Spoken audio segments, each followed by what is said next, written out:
Race Control on day 7 of leg 5 of the Volvo Ocean Race. The Southern Ocean is known for big wind, huge waves, and extreme cold, and the sailors are now starting to really experience the third. We've seen hailstorms, splashing waves, freezing into ice on board, and frozen fingers. This is what life looks like at the extreme. I don't exactly know how cold it is. No hace falta acá, niña.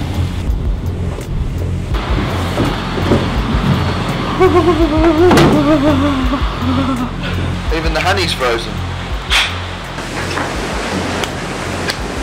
Not very easy to put on, but and imagine that this is I have to put the other one. That is even worse.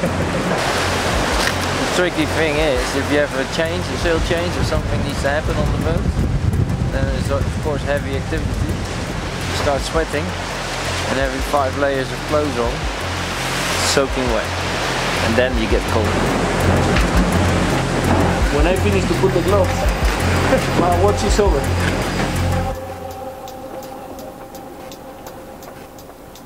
It definitely looks cold, but that is not stopping them. The racing is as intense as ever. Let's take a look. Overnight, we had a lead change. Mopfre in the south overtaking Team Brunel to the north to top the podium. Team Alvi-Medica also passed Abu Dhabi Ocean Racing, who'd been sailing deeper to try to sail towards Brunel. Today, the sailors also passed within 20 nautical miles of the most remote point of ocean in the world. Point Nemo, also called the Pole of Inaccessibility. More than 1,450 nautical miles from the closest land, meaning they're closer to the astronauts in the space station than anyone here on Earth. Speaking of space, I took a little trip to London recently to wrap my head around the technology that allows us to communicate with the sailors at sea. I'm in the heart of London today, at our race partner Inmarsat's offices. They're the satellite technology company that helps us deliver content to and from the boats. We take for granted on land just how easy connectivity can be, but it's incredibly difficult at sea. Inmarsat makes that possible for us using satellites 36,000 kilometers in the sky. Let's take a look at how it works.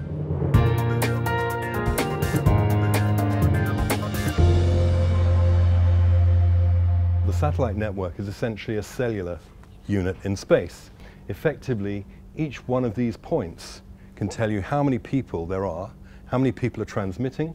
So from here at the control center, the team is watching 24/7 to make sure not just that the race boats are all being monitored, but also that the wider aircraft and ships at sea, and indeed the journalists all around the world, are getting the service they need from Inmarsat. As you'll see, there's a hell of a lot of ocean, often with not many people in it.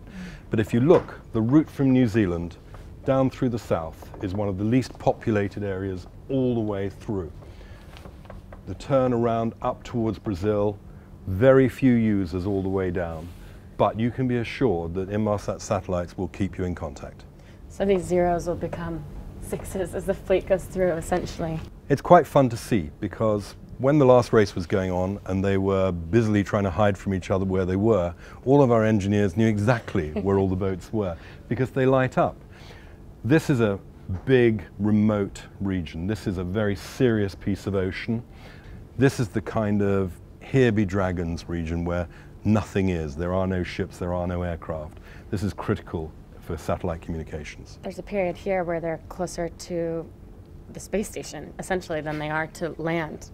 Yes, they are, but George Clooney won't be coming down to make them a cup of coffee. Inmarsat is only half the equation. Race partner Cobham is the other half of the coin.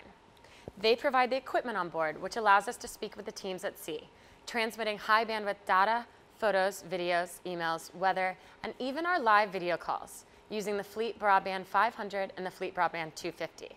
The technology is advancing quickly, getting data now 8 times faster than the last Volvo Ocean Race. Also on board are 2 SATC terminals and VHF radios, inherent to the safety of the fleet, and the fact that we get telemetry and race positioning data every 15 seconds. Lets us here in Race Control know exactly where they are.